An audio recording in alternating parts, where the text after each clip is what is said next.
The Tower of London. Just the name is enough to evoke a shudder. Its formidable structures have dominated the banks of the River Thames since its construction under William the Conqueror in the 1070s. Built as a palace, prison and fortress, it's home to the crown jewels and was once home to the Royal Mint and even a zoo. For almost 1,000 years, prisoners have been confined, tortured and executed here. It's been the site of murder, suicide, bloody battles and violent happenings. With this in mind, it's no wonder that the tower is reputedly one of the most haunted places in the world.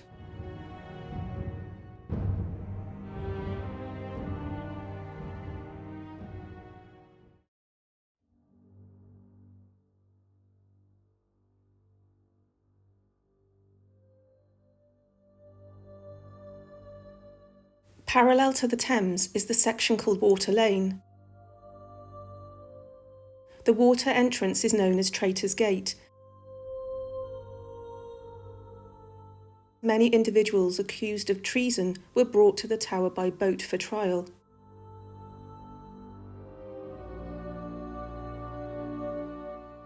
Often, the barges would pass beneath London Bridge, where the heads of those recently executed would be displayed upon grisly spikes.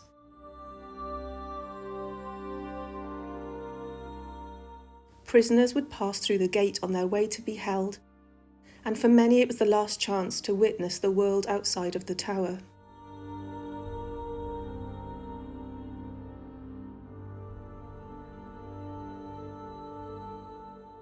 One of the earliest apparitions witnessed at the tower was the ghost of Thomas à Becket, an English nobleman who lived between 1119 and 1170.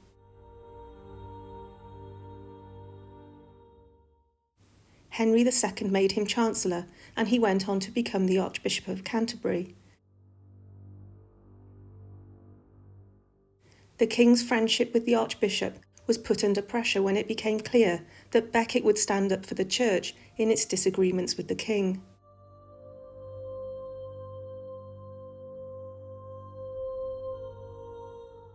On the 29th of December 1170, 4 knights wielding swords, believing the king wanted Becket dead, confronted and murdered Becket in Canterbury Cathedral.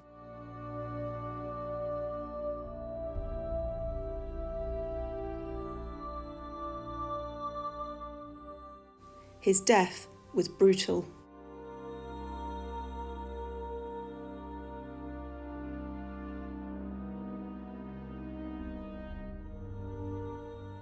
His ghost was witnessed twice when the fortress was being expanded under Henry III. He appeared during the building of St. Thomas's Tower, which sits above Traitors Gate.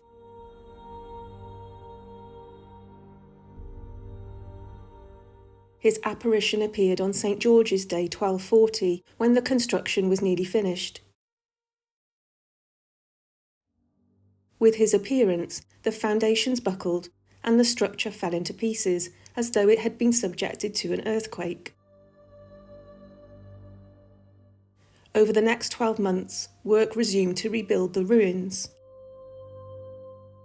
Once again, on St. George's Day in 1241, a priest saw a stern-faced figure dressed in archbishop's clothes walking towards the Traitors Gate.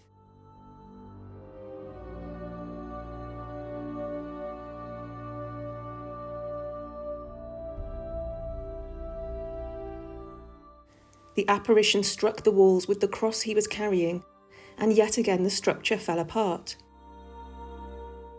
The priest spoke to a nearby guard who also witnessed the ghostly figure. He asked who the figure could be, and the guard replied, "The blessed martyr, St. Thomas à Becket." According to legend, to fund the construction, the people of London had to pay higher taxes. The apparition, whilst knocking stones off using his cross, declared that the defences were not for the benefit of the kingdom, but for the injury and prejudice of the Londoners, my brethren. Aware that his own grandfather, Henry II, allegedly ordered the murder of Becket, the king named the tower in honour of Thomas à Becket and built an oratory within its walls. His apparition has not appeared since.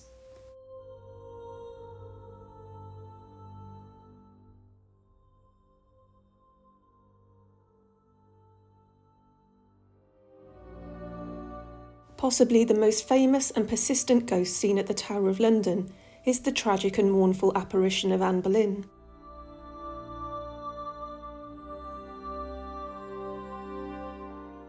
The second wife of Henry VIII was arguably discarded by the somewhat vicious and unpredictable Tudor king when she failed to give him a male heir. Officially charged for treason, adultery, incest and witchcraft, she was sentenced to death.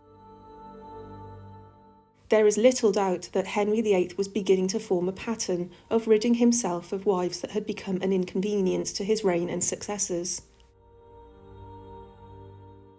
At the time, she was sometimes referred to as the Black Crow, being regarded as a harlot and a usurper.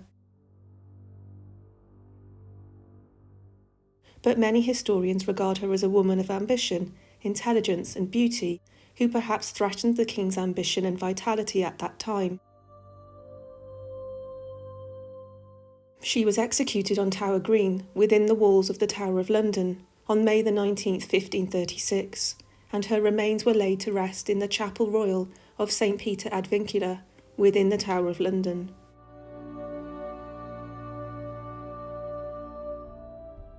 Sightings of a female apparition, possibly Anne Boleyn, vary.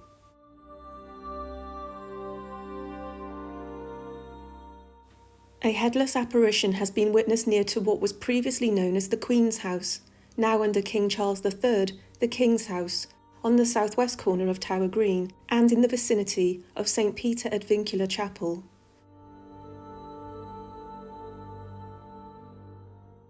Colonel Carkeet Jones recorded an incident that took place in 1864, just outside of the King's House. A soldier from the King's Royal Rifle Corps was found unconscious at his post whilst on sentry duty. It was the captain of the guard that found him, and somewhat disappointed with the conduct of the soldier, he was court-martialed for sleeping on duty or being drunk. He claimed that he had seen a white figure materialise from the dark doorway of the King's House and drift towards him at his post in the early hours of the morning. He challenged the figure to halt 3 times, but received no reply. He proceeded to stab at the figure with his bayonet, which went through the advancing figure.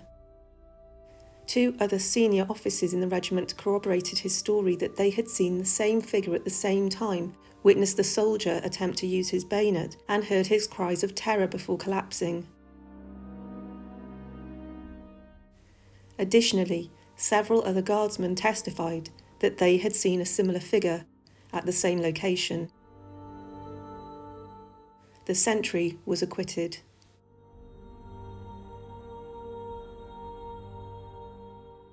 Another guard witnessed the figure of a woman in white glide across Tower Green from the King's House area. The shape in the darkness was vague, but he reported that he heard the sounds of heels rapidly moving over the stones.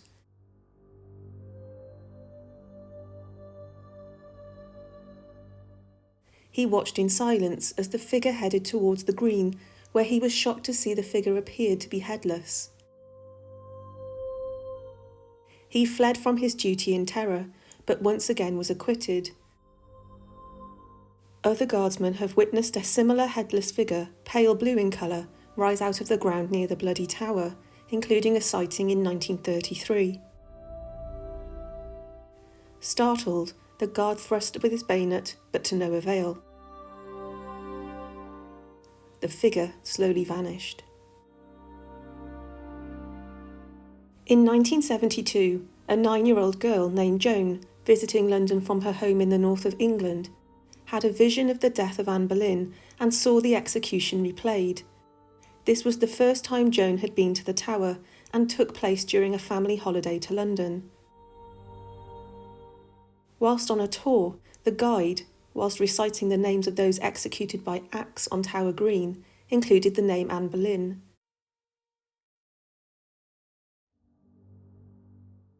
Joan whispered to her mother, "They didn't chop her head off with an axe, they did it with a sword." Joan proceeded to relay quite specific details about the execution from 1536, including that the executioner removed his footwear before creeping up behind the Queen and striking her with his sword. When asked, the 9-year-old said she had no interest in history and that she knew very little about the period. How accurate are these accounts and sightings? We may never know.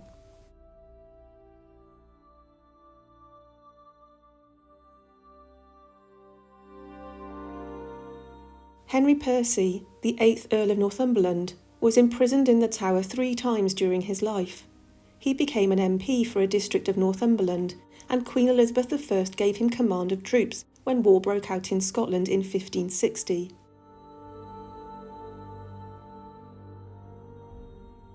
He was loyal to Queen Elizabeth and viciously attacked the rebels. The Queen promised he would be rewarded for his bravery and commitment. Henry Percy made a series of errors. He decided to change his allegiance and was found guilty of colluding in a plot to depose Queen Elizabeth I and replace her with the Catholic Mary, Queen of Scots. This would have been backed with an invasion of Catholic troops from Europe. Henry Percy offered advice with regards to landing troops on the English coastline. In December 1584, he was sent to the Tower.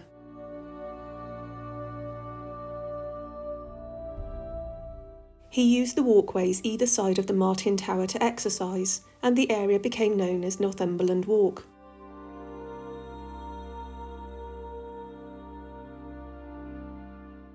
In June 1585, he was found dead in his cell, having been shot through the heart. Although the verdict was that he had committed suicide, many were suspicious that he had in fact been murdered. The day before his death, the Chancellor, Sir Christopher Hatton, one of the main judges who found Mary Queen of Scots guilty of treason, asked the Lieutenant of the Tower to put a new warder in charge of the prisoner. Many believed that Hatton had been complicit in Percy's death. In 1605, Henry Percy's son, the 9th Earl of Northumberland, was arrested for his involvement in the gunpowder plot. He was sentenced to life imprisonment and was also held in the Martin Tower.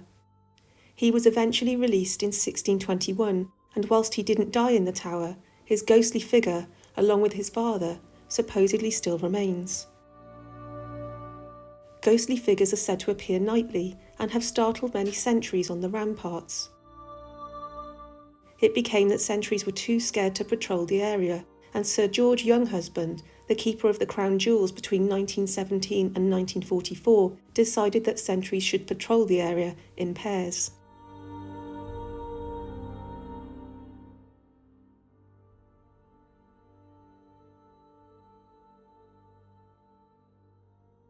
One of the most intriguing mysteries of the Tower of London is the story of the princes in the Tower.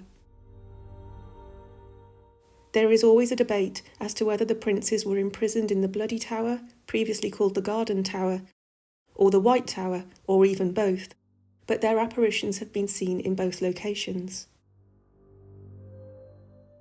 The story is complicated and varied and is likely to remain a mystery. When King Edward IV died in April 1483, his successor was his 12-year-old son, who became Edward V. Richard, the Duke of Gloucester, and the uncle of the young King Edward V and his 9-year-old brother, was declared Lord Protector of the realm, a role used when the monarch is a minor or unable to rule. Arrangements were made for the coronation of Edward V on the 22nd of June 1483. On the 19th of May, Edward was moved to the Tower of London, the traditional residence before coronation. He was joined by his younger brother, Richard, on June the 16th. The princes, under their uncle's protection, lived as such in the upper chamber of the Bloody Tower.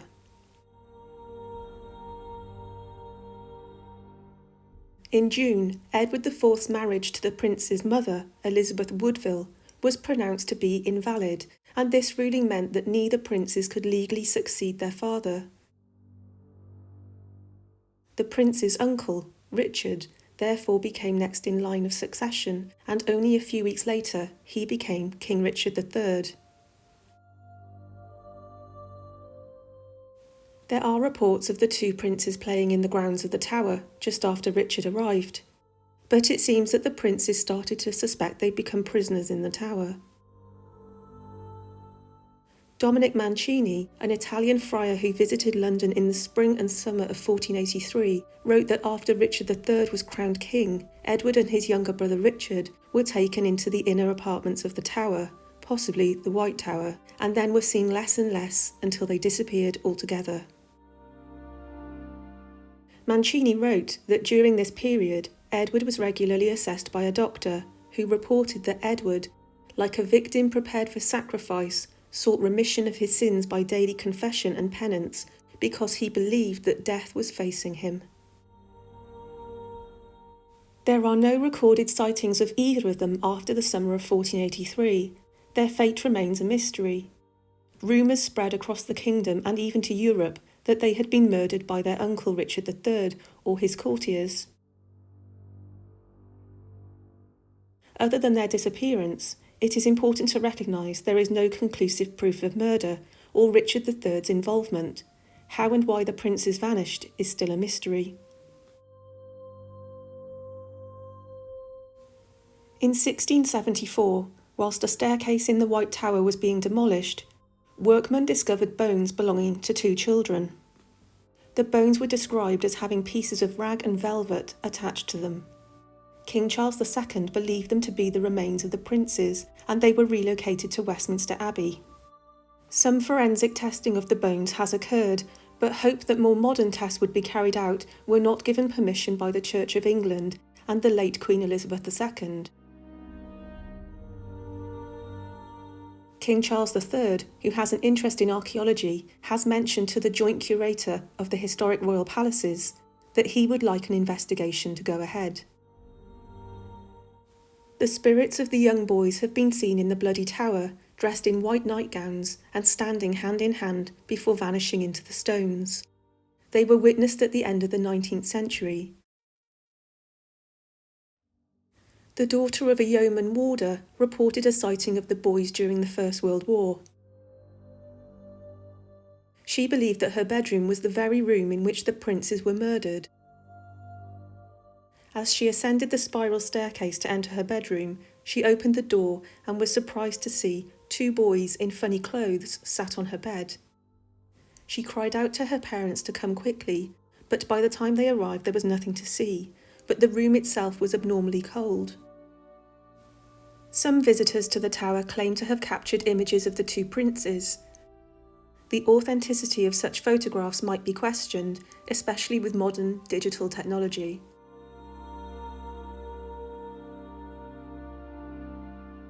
During Victorian times in particular, many paintings depicting the princes were commissioned, reinforcing what we might regard as their typical appearance.